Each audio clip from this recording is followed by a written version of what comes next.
নিত্যপণ্যের বাজার দর নিয়ে জানাতে বাগেরহাট থেকে যুক্ত হচ্ছেন সহকর্মী এস সোহান। সোহান, বাজার দর কেমন দেখছেন, কি বলছেন ক্রেতা বিক্রেতারা?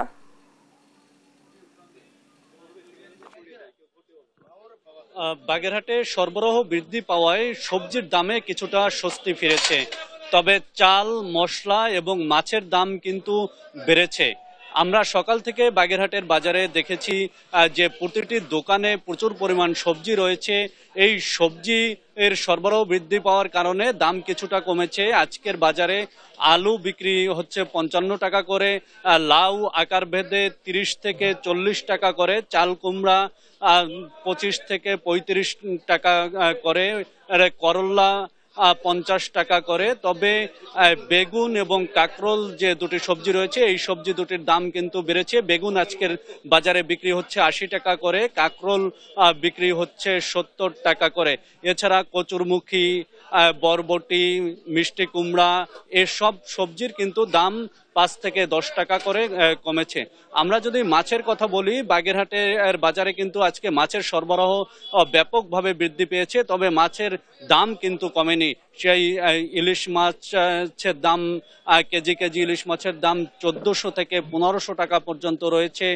এছাড়া এর ছোট সাইজের যে ইলিশ 5টা 6টায় কেজি, সেগুলোর দাম কিন্তু 600 থেকে 850 টাকা পর্যন্ত বিক্রি হচ্ছে। এর বাইরে আমরা যদি বলি রুই, কাতলা, গ্রাস কাপ, মিনার কাপ এইসব মাছও কিন্তু 250 থেকে 400 টাকা পর্যন্ত কেজি দরে বিক্রি হচ্ছে। আসলে এইসব মাছ যদি সাধারণ মানুষের ক্রেতার নাগালের ভিতরে রাখতে হয় তাহলে 200 টাকার ভিতর রাখতে হবে।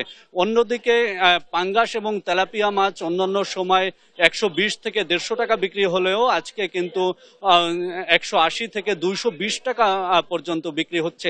বাগেরহাটের বাজারে কিন্তু চালের দাম কিছুটা বৃদ্ধি পেয়েছে।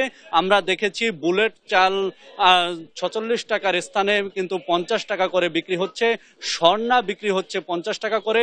স্বর্ণা কয়েকদিন আগেও বিক্রি হচ্ছিল 44 থেকে 45 টাকা করে। চিকন চাল যেটা জিরাশাইল, বাসমতি, 28 এইসব জাতের চালের দামও কিন্তু বৃদ্ধি পেয়েছে। এগুলো গুণগত মান ভেদে 60 থেকে 80 টাকা পর্যন্ত বিক্রি হচ্ছে। মশলার দাম অপরিবর্তিত রয়েছে বাগেরহাটে। পেঁয়াজ বিক্রি হচ্ছে প্রতি কেজি 110 টাকা, রসুন 180 থেকে 200 টাকা, শুকনো মরিচ 380 থেকে 420 টাকা এবং মরিচের গুঁড়ো 600 টাকা করে বিক্রি হচ্ছে। বাগেরহাট থেকে এই ছিল আমার কাছে বাজার দরের সর্বশেষ খবর। ডানা।